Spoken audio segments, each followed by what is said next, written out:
Og af 3 bitte år er det skønt at høre hende sige det man selv fortalte i går.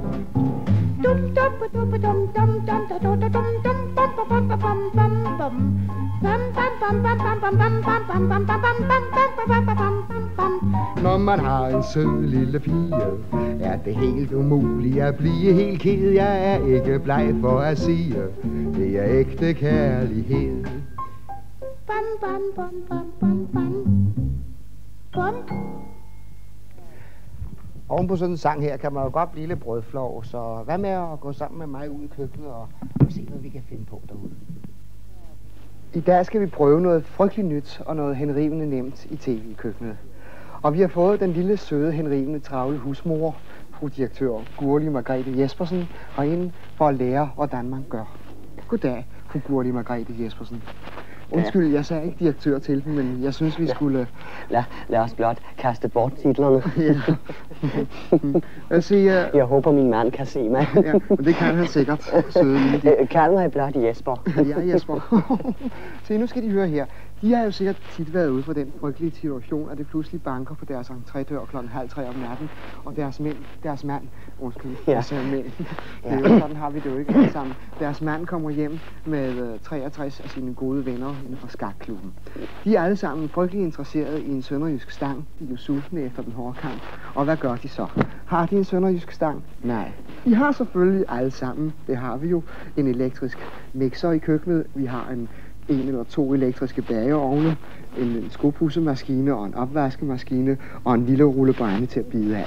Og det griber de nu alle sammen. Og en pakke mad og en gråpære. Ja, det er fuldstændig rigtigt. Vi har netop valgt fru direktør Gurli Margrethe Jespersen, Jesper, som jeg har fået lov at kalde hende, fordi hun er så begavet. Først tager de en balje med vand. Ja. Den har vi her. Jeg viser dem lige vandet. Sådan. Og op i dette lægger de nogle æg. Det skal jo gå hurtigt, så de behøver ikke at fjerne skallerne først. Hvis deres mand er socialdemokrat, har de jo altid nogle ben ved hånden. Ja. Dem maler de med de selvtørrende farver, som fås i håndkøb på et hvert apotek. Ja. Jeg viser dem lige, hvordan man maler bare et af benene. Sådan her. I bemærker nu, hvorledes det bliver til den meget kendte benmel. Ja, hvis de mangler andre ingredienser... Krydderier. Krydderier. Skal der ikke krydderier i? Jo, der er lidt allehånde her. Ja. Og den lægger vi også ned i. Og måske vi kunne få lidt hjortetaksalt. Har du taget noget hjortetaksalt? Ja, jeg har hjortetaksalt med. Tak skal vi have. Vi skal jo kun bruge en knivspids. Ja, bare en knivspids. Jeg har en lille lommekniv her. Sådan. Sådan. Og så skraber vi. Ja, det skulle vist være nok. Sådan. Vil de huske at sige tak til hjorten? Og da det hele skal være færdigt til bestemt tid, har vi et lille sekundur her. Lytterne ser, og seerne ser også, og lytterne hører godt efter, hvordan man trækker det lille sekundur op, og uden at se på, hvor lang tid der er gået, smider man også den i vandet. Sådan kan det gå alt sammen. Nu vil vi gerne bede den lille henrivende kameramand om at komme med os over til gassen. Eller rettere sagt, den elektriske gas. Vi skal lige tage gas på komfuret. Vi skal se til stegen. Det er vist ikke så godt, det her. Den er blevet lidt branket, som jeg kan se. Ja, men det er jo nem mad, og det er billig mad, og vi er glade for det. Og så skal vi...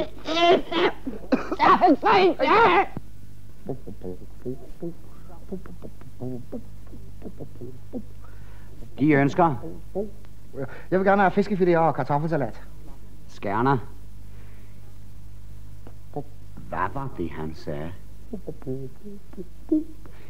De ønsker. Jeg vil gerne have fiskefilet og kartoffelsalat. De sagde fiskefilet, ikke? Ja, tak. Og kartoffelsalat. Ja, tak. Vil I ikke have pomfrits? Nej, jeg vil gerne have fiskefilet og kartoffelsalat. Vores pomfrits er ellers helt friske. Jeg kan bedst lide kartoffelsalat til fiskefilet. Middagen er ellers fiskefilet med pomfrits og remoulade. Jeg kan vældig godt lide fiskefilet med kartoffelsalat uden remoulade. De kan få pølser med kartoffelsalat. Nej, jeg bryder mig ikke så meget om pølser. Det er ligesom om de lægger et jernbånd af bly rundt omkring livet på mig og sender strålesmerter ud i skulderbladsreligionerne, og så... Aha, ja. Jeg forstår dem så udmærket. Ja. De vil måske hellere have pomfrits. Nej, jeg vil gerne have fiskefilet. Man spiser sgu da ikke fiskefilet til pølser. Jeg skal jo heller ikke have pølser, jeg skal have fiskefilet med kartoffelsalat. Nå, de er måske udenlandsk.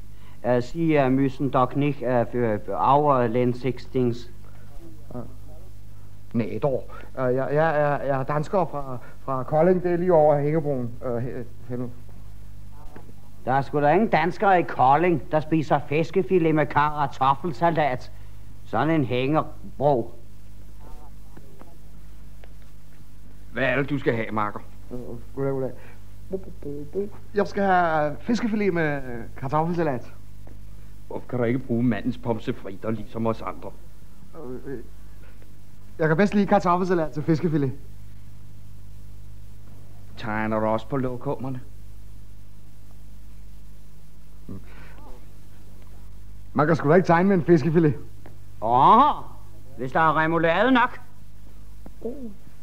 Er man pervers på den ene måde, kan man også være det på den anden. Nej, må de nogensinde have fanget den børnelokker fra Brøndshøj? Nej, aldrig. Jamen lille Peter, der leger helt alene hen i parken. Rolig, fru. Der sker ikke noget, så længe han er her. Nej, jeg skal jo bare have fiskefilet og kartoffelsalat. På den anden side. På den anden side? Nå, det er med den på. Bøsse! Svinepels. Tæppetisser. Og min stakkels lille dreng. Deres lille fiskefilet, mig. Jeg skal jo bare have Petermann uden remoulade. Jeg kan ikke fordrage bøsser med kartoffelsalat. Hør, sig mig, hvad foregår der egentlig her? Det er børnelokkeren fra Brøndshøj. Og så en sædelighedsforbryder. Og nøgleholdskikker. Saxilhus Nordhas. Ved I, hvad de står til?